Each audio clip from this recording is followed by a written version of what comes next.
Ребят, сегодня мы с вами будем делать необычный макияж. Как вы видите, я уже с макияжем, но он у меня уже такой не первой свежести. И сегодня я вам покажу, как освежить свой утренний макияж. Не обращайте внимания на мой голос, я немного охрипла. Я уже неделю как болею и не могу восстановить свои связки.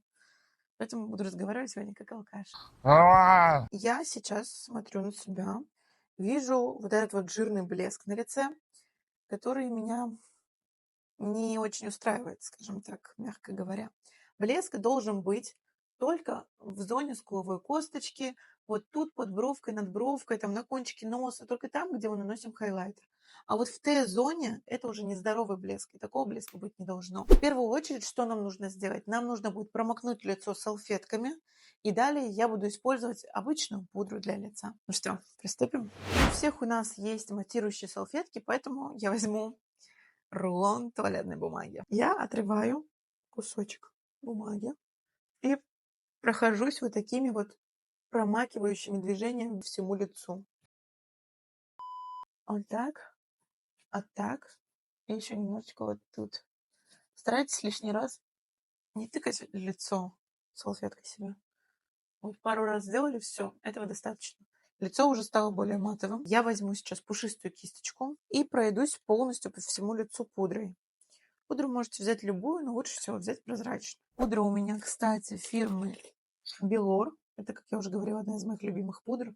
Она дешманская, стоит, по-моему, рублей 200, рублей 200, по-моему, стоит. Очень круто матирует и создает эффект фотошопа на лице.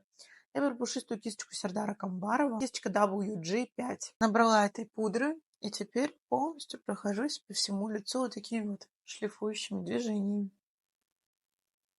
Так, дальше. Давайте добавим коррекции лица. Я вижу, что у меня он немножечко подсъелся. У меня же жирная кожа, а на жирной коже всегда вот такая вот история. Съедается очень сильно тон, съедается коррекция, румяна и прочее.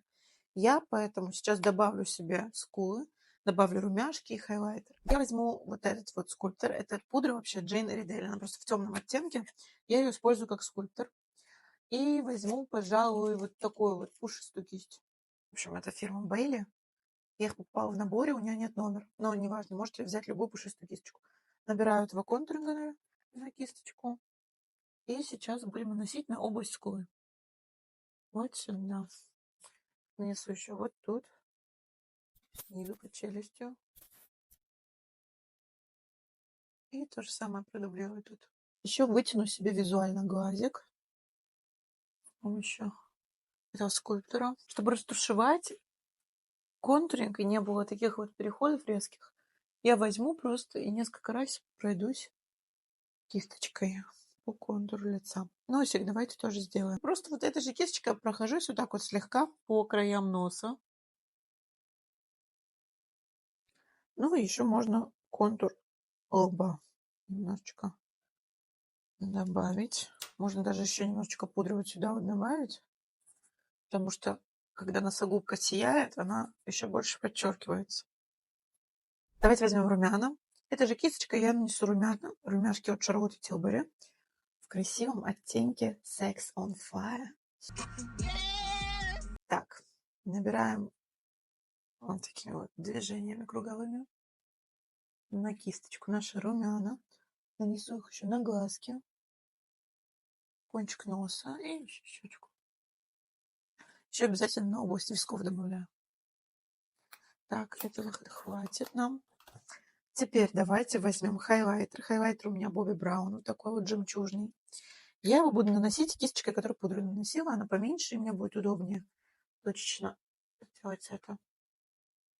Вот, наношу хайлайтер, улыбаюсь и наношу немножечко вот сюда вот на щечку, точнее на яблочко щечки вот сюда, чтобы создавать такой эффект свежести на лице. То же самое дублирую здесь, наношу еще под бровкой и над бровкой вот здесь. Обязательно кончик носа и переносицу. Ну, еще можно на начало глаза добавить, я это обычно пальчиком делаю. Давайте еще на контур губы нанесем. Можно, например, сейчас нанести крем тени на глаза, но в целом, давайте сделаем все-таки тени, почему бы нет. Хотя, нет, я знаю, что я вам скажу, подскажу. Я контурингом сейчас пройдусь по вот этой вот складочке на веке, и у меня визуально глаз станет шире. С помощью контуринга сделаю себе такие вот тени на глазах. Сверху добавлю контуринг. У меня кисточка тоже Бейли, такая вот пушистенькая.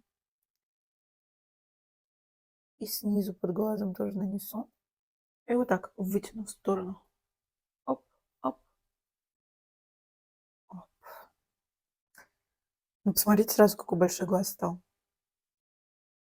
То же самое делаем здесь. И вытягиваем вот так вот прям в сторону к вискам. И то же самое дублируем вот тут. Можно еще носик сделать поострее. Этой же кисточкой, этим же контурингом. Вот так. Можно еще контуринг, кстати, добавить вот сюда, на верхнюю губу и на нижнюю. Визуально губы станут больше. Смотрите сразу. Так, я думаю, пора завершать. Я сделаю сейчас контур губ с помощью карандаша от Vivienne Sabo номер 02. У меня на губах бальзам. Я вот таким образом размажу. Как раз губки уже увлажнились. И сделаю себе контур. Контур готов. Сделаем теперь. Кстати, я хотела поделиться с вами своей находкой. Это вот такой вот бальзамчик для губ от Makeup Factory с цветом. Изначально вообще он прозрачный. Вот так вот он выглядит. То есть, по сути, у него нет никакого цвета вообще, он белый. Но когда его наносишь на губы, он проявляется и становится таким красивым розовым оттенком. Чем-то похож на тин для губ от Dior. Смотрите, вы это видите? Я в шоке. Но очень красивый, прям очень красивый оттенок. Невероятный. Хотя вот он изначально был вообще у нас прозрачный. Как вам такой макияж? Вы обратили внимание, да, как я красиво освежила тот образ, который у меня уже был? И так может сделать абсолютно любая. Не обязательно иметь те же самые продукты, которые у меня, или те же самые кисточки. Вы можете использовать кисточки любого бренда, неважно. Главное по форме, чтобы не совпадали с теми, которые я показывала. И продукты также, чтобы были именно вашего тона. Если вы хотите подобрать для себя косметику, вы можете прийти ко мне на индивидуальный урок, и я покажу вам продукты, которые подходят именно для вас. Вот, все. Друзья, всем пока. Надеюсь, видео было для вас полезным.